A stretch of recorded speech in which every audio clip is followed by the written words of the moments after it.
Vil du sidde mellem os? Nej. Det skal jeg godt. Det vil meget godt. Så føler du dig inkluderet. Ja, tak. Tak for det. Hvor du ikke De har også noget skole for. Ej, hvor sjovt. Ja, ikke Jeg savner hende også. Ej, det er sådan noget.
Hej, velkommen til.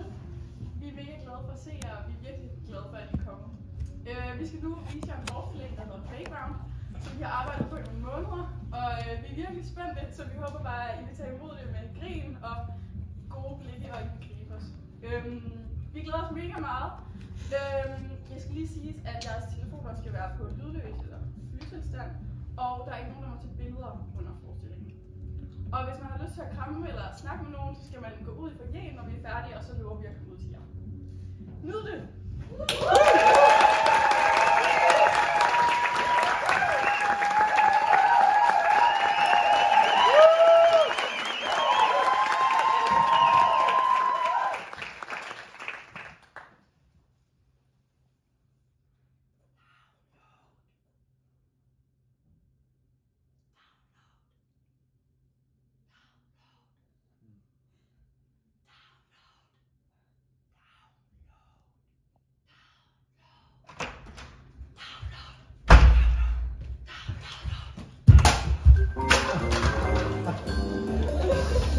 Velkommen til Skammen og Sommerfuglen. Cykle gennem natten med bollehår.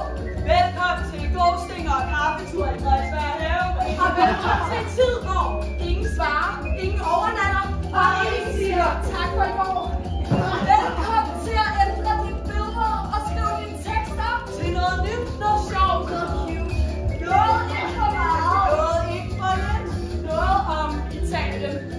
Noget, som jeg virker specielt interesseret, men specielt og interessant. Velkommen til at være kredse. Velkommen til at tjekke, om han er aktiv.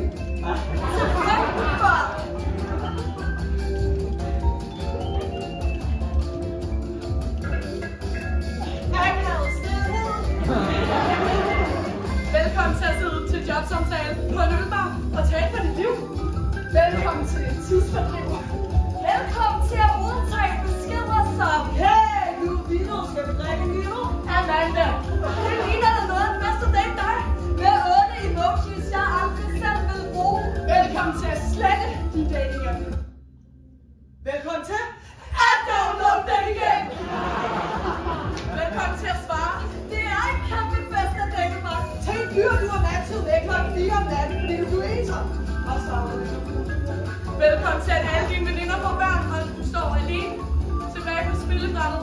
Velkommen til at miste håbet. Velkommen til uvidshed. Velkommen til længsel. Velkommen til Playground.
lyse. Jeg vil godt til at du stikker dig!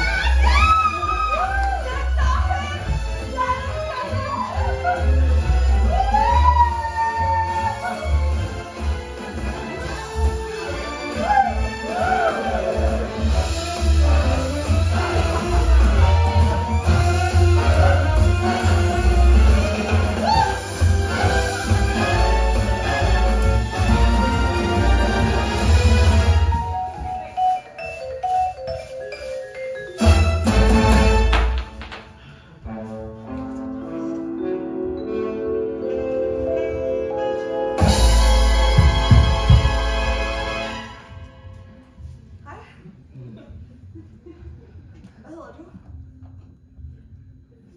Hej Louise. Vil du holde dem her?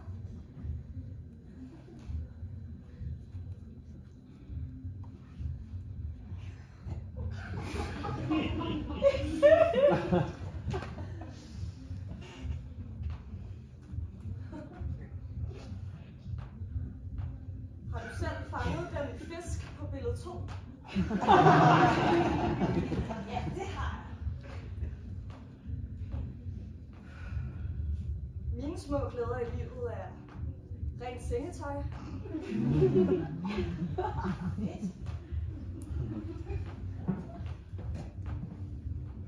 Tak for at byde ind.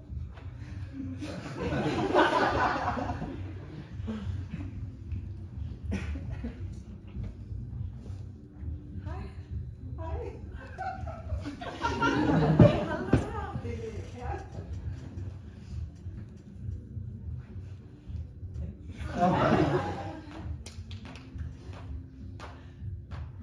Svinger dig meget godt. Pling! It's a match!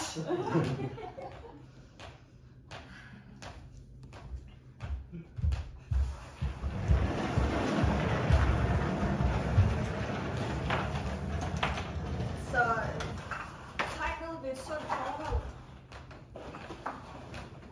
God kommunikation.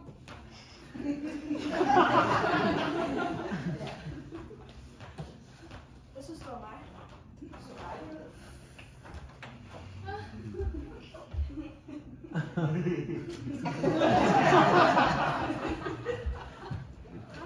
Hej. Du svinger lidt med mig? Ja.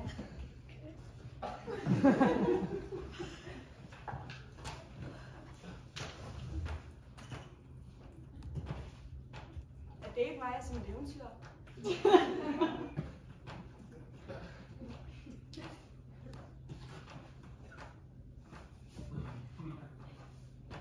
Hvordan er det at date dig?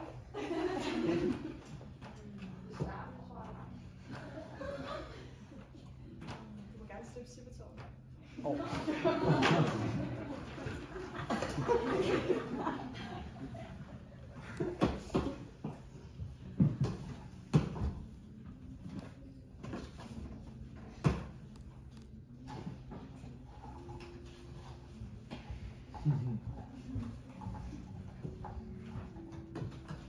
Hej.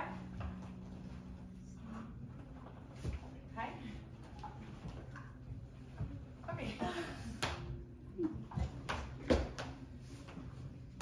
Hvad så? Hvad så? Klokken 7. Jeg tager min med. Hjemme hos mig. Ja. Pling! It's a match!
Byen?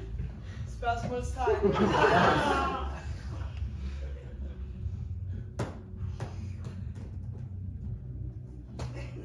Hey! Ude? Spørgsmålstegn. Hey, hey, hey! Hej. Hvad så? Beautiful.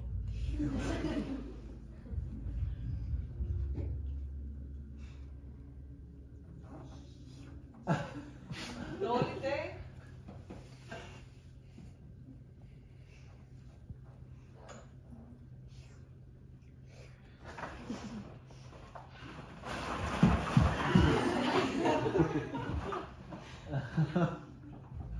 Måske var det ikke hendes sandkorn, der skulle bruges til at bygge dit sandslot.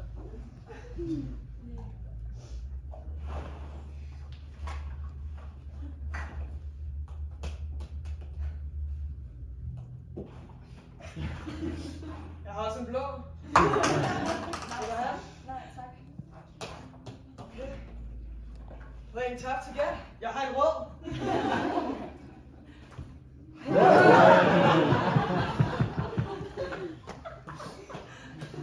Der er nok mange bolde derinde, hva'? Vil du ind og se resten? Ja, du kan jo godt.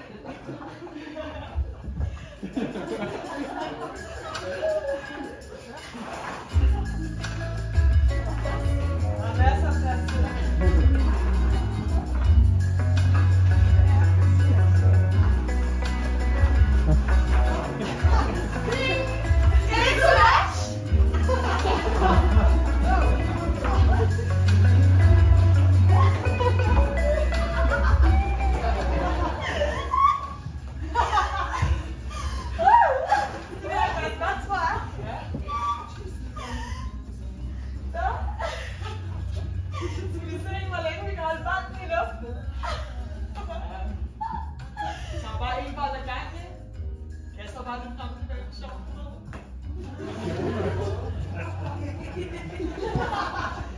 Du lovede mig i går, at du var klar til at spille en hel turnering.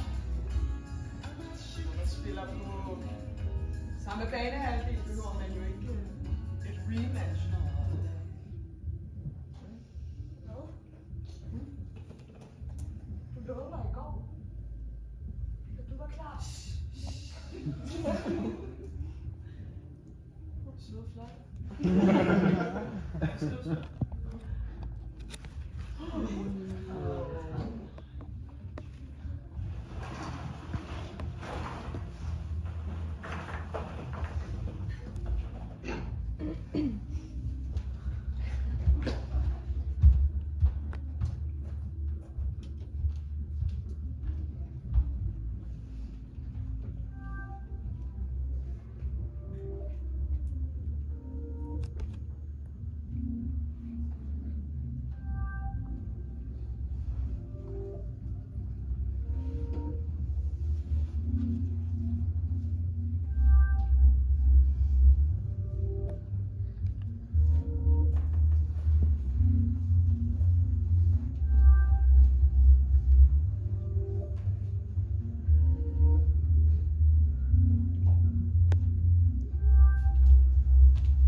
Hey, tak for i går.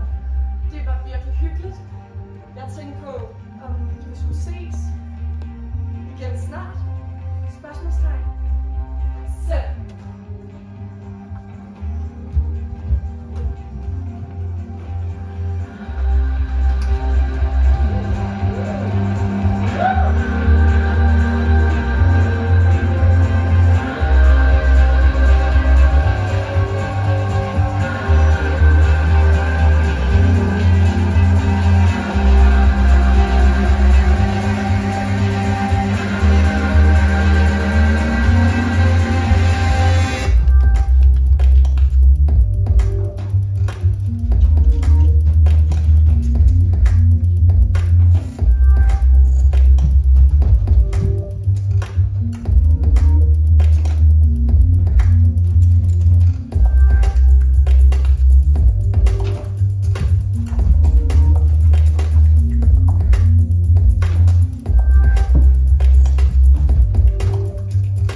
Jeg leder efter nogen.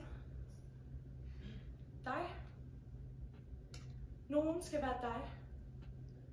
Du skal røre min læbe og røre mit hjerte, så jeg kan mærke, at det kilder i mine fingre og i mine tær.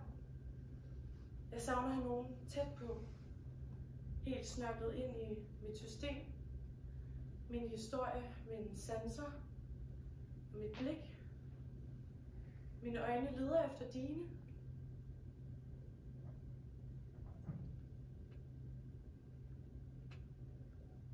Jeg leder efter nogen, for jeg savner dig. Du synes at være over det hele, og jeg længes sådan efter at dele. Men du er her ikke. Her er kun mig og mit håbefulde hjerte, som runger.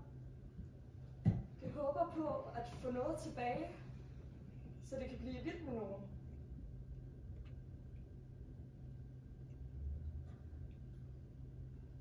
Men hjertet runger mod tomme vægge, og man skulle tro, at det fik håbet til at falme. Men i stedet begynder det at brænde. Det brænder stadigt og naivt mod noget, det ikke selv er herre over. Jeg tvivler på kærlighed og min egen elskværdighed.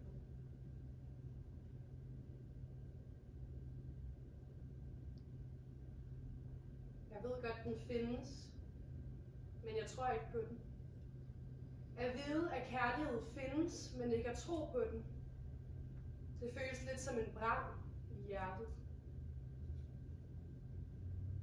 Jeg håber, du kommer og slukker den.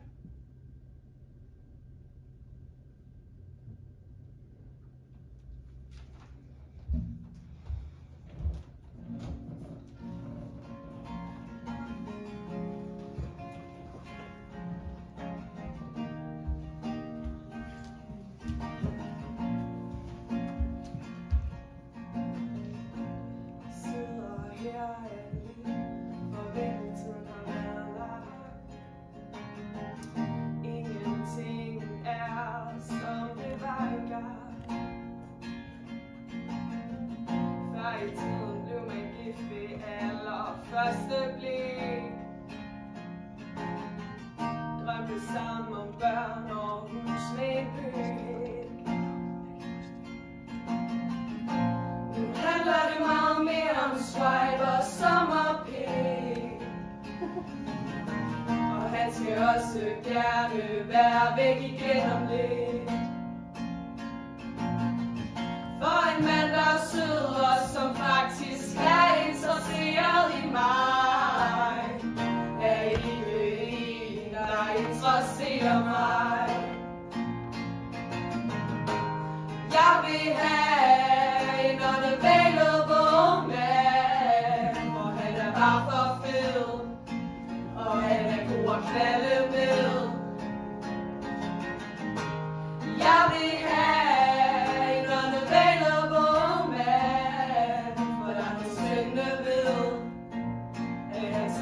gør mig ked. Jeg vil have en unavailable man, for der er noget spændende ved, så det kan gøre mig ked. Jeg vil have en unavailable man, for der er noget spændende ved, så det kan gøre mig ked.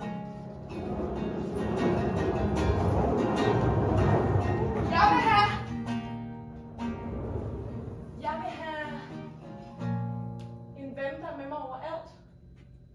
Jeg vil have morgenkys efter byen. Og jeg vil have en, der henter mig ved bussen. Jeg vil have en, der tørrer tårerne af mine kinder, når jeg har grædt. Og jeg vil have en, der skriver med hele natten.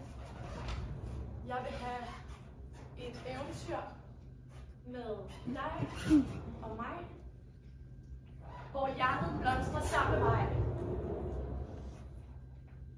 Jeg vil have et eventyr.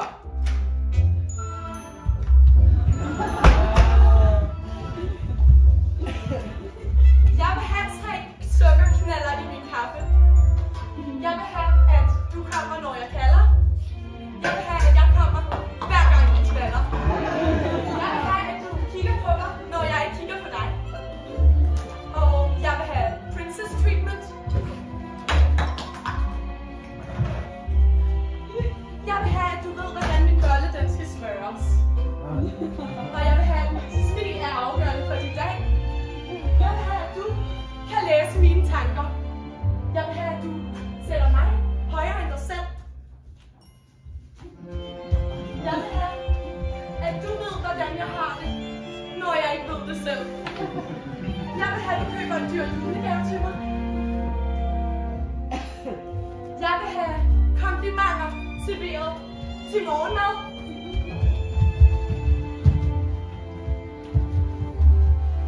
Jeg vil have, at du tænder stearinlys, når solen den skinner. Jeg vil have, at du tager fejl med vilje, så jeg kan have ret.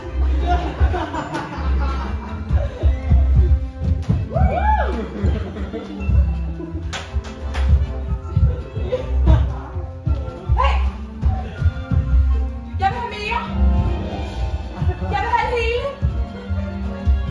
Hvorfor må jeg ikke få det hele? Hallo? Hvorfor må jeg ikke få det hele? Du vil have det hele. Her kommer vi med den magiske brønd. Måske den vil høre på din bøn.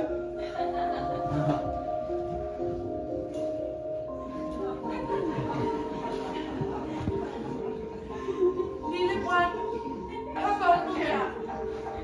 Han skrev hej. Jeg skrev nej. Kunne se på hans sko, han ikke var lige mig. Du drømmer om kys, kende mod kend, men tør ikke engang at lukke ind. Men brønd, er det derfor, jeg stadig er fri? Er der ingen, der ægte kan lide min energi? Du drømmer stort om kærlighed, men kan ikke se, du er blevet ved. Okay, brønd, nu ghoster jeg som sport. Ringer ikke op, selv hvis dagen den gik godt. Men brønd, hvad nu hvis det var ham, der kunne have set mig for den jeg var engang?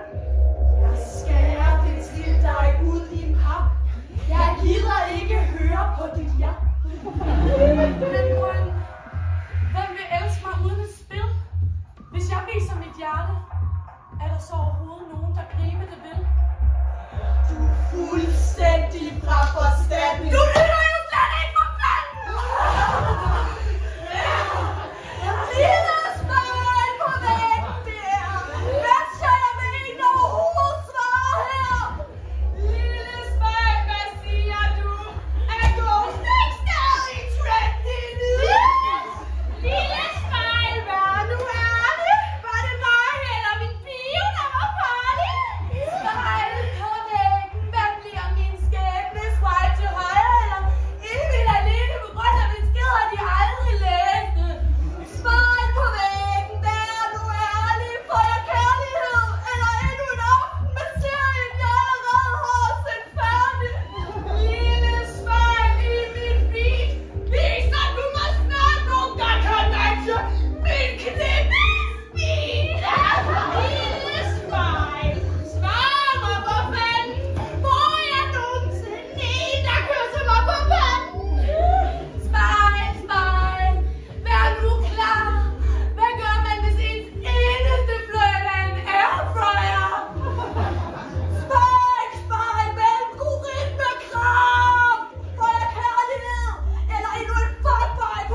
hænger her på korset, helt nøgen og sømmet fast.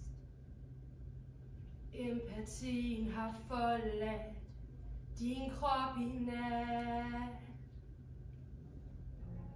Du skød mig i hjertet, du er syg i dit hoved.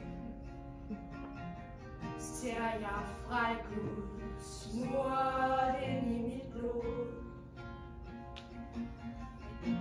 Jeg hænger her på korset, i nøgen og sømmet fast.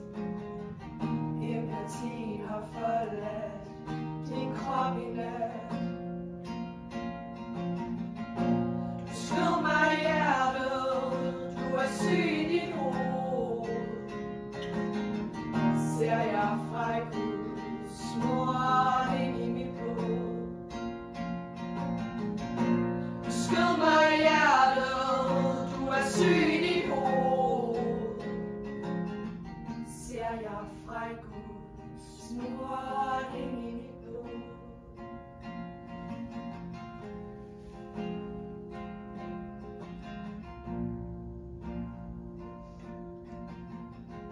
Jeg vil have dit navn tatoveret på min læb.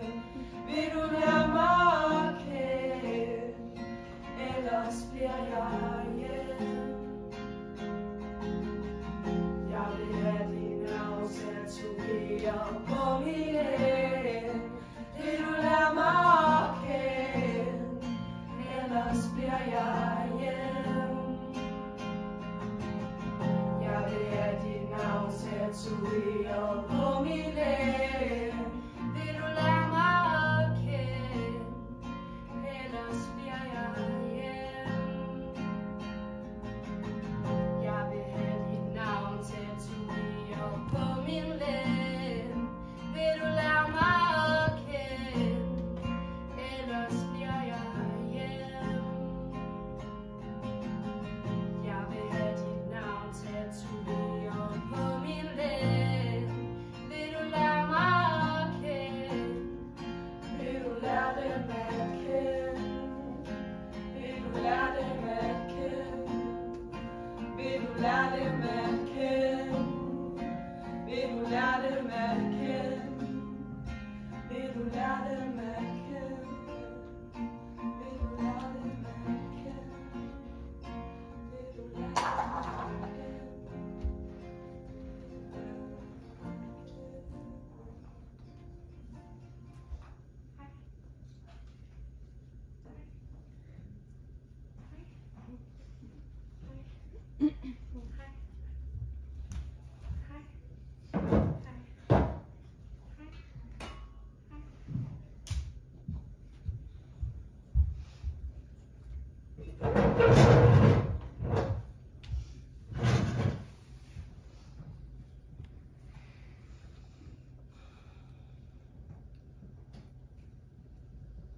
Hej, mit navn er Oline. Jeg er 21 år gammel, og så identificerer jeg mig som kvinde. Men det behøver vi ikke snakke om, hvis ikke det interesserer dig. Jeg er 170 cm høj, 170 cm lav. Jeg kommer fra en lille by, bor der stadig, men jeg er flytbar. Så jeg er også nem at transportere. Mine ben de kan foldes, og så kan jeg lige akkurat være i en flyttekasse. Jeg har også hår på mine ben, men dem kan man bare barbere af. Jeg er tilgængelig alle ugens dage, udover om torsdagen fra 16:30 til 18:15, og der går jeg til kor. Det er sådan med mig, at man gerne må få en smagsprøve, hvis man er i tvivl, om man vil have hele pakken. Ja, og så lover jeg at smile, hvis jeg er så heldig, at du viser mig frem. Hvis der er nogen, der er stadig interesseret, så ligger jeg lige herovre. Så kan man bare komme og hente mig, hvis man får lyst.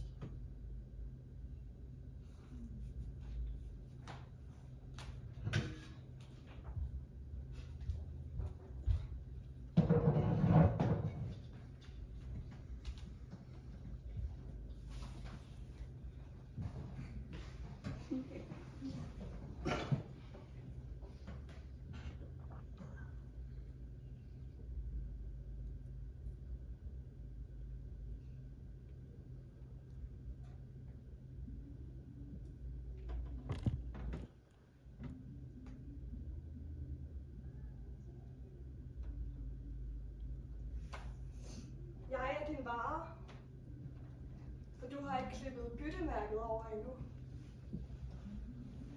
Det gør ondt ikke at vide, om man er købt eller solgt, på tilbud, til salg igen på Tinder, med nye billeder, desperate tekster, der igen forsøger at belægge dig.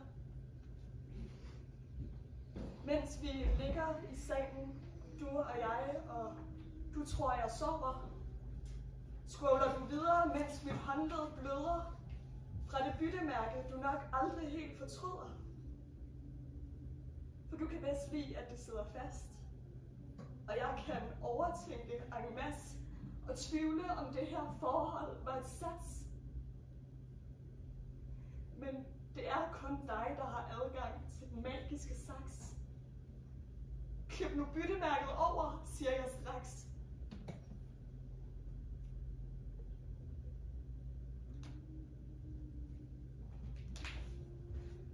Alle de andre ligger i sengen ligesom mig, med samme desperate håb. Gid du vælger mig.